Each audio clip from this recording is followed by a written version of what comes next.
Hi, I'm the Moonlit Page Turner. Grab your treat, grab your tea, and let's talk books.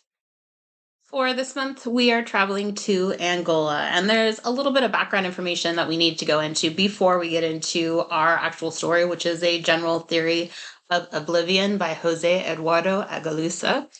And this is not only important in historical context, but in context for the book as well. So, Angola is in Africa. It was a Portuguese colony, and in 1975, Angola actually fought for its independence, which is a huge aspect for this story in real life. So this is a work of fiction, but Agalusa actually wrote a screenplay that he then based this book off. And that screenplay was based on a woman who bricks herself into her building during independence for protection for 30 years. And that also happens in the book. It's what everything else is based about. So although this book is a work of fiction, it is based on true events. This month's treat is inspired by that Portuguese and Angola connection. This is a coconut custard. It's called cocada amarela. It's got shredded coconut in it. It also has cinnamon and clove as well.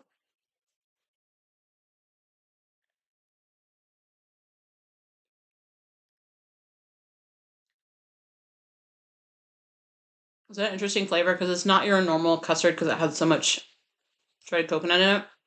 All right, a general theory of Oblivion. This so far has been my favorite read out of the whole Read the World series. I've been having a great time being introduced to these books, and hopefully, you have decided to pick up one. If you pick up any of these books, it's this one right here. This was so highly entertaining and such a great read. I read it so quickly that it's good because there's a lot of subplots that happen as well. So our main character, her name is Ludo, and she's actually Portuguese. Again, she's the one who is based on the real story. She moves to Angola with her sister. Her sister has recently got married. And so she's living with her sister and her brother-in-law. Ludo already is a bit of an agoraphobic. She likes to stay in and not interact with others. You find out why a little later on in the book. But one night, her sister and brother in law go out and they don't return.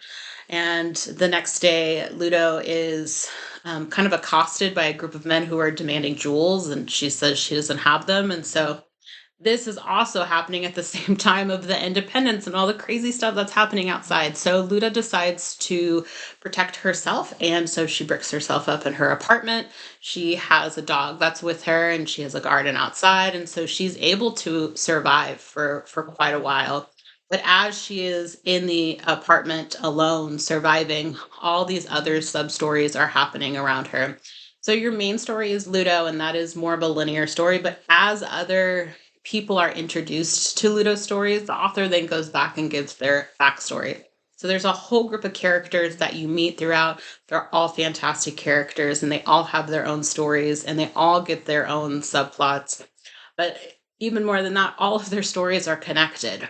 And so this is just kind of one wild, crazy ride. It reminds me a little bit of like Amelie or like Train Spotting, the way that this is such a fast moving story and all the pieces are connected. My favorite subplot for this one has to be the Frenchman who is swallowed by the ground. That is such an absurd story and so believable that it's unbelievable. And it's just a crazy ride. So I this so far has been my favorite read of the Read the World series. And if you decide to pick up any book in the series, I recommend this one.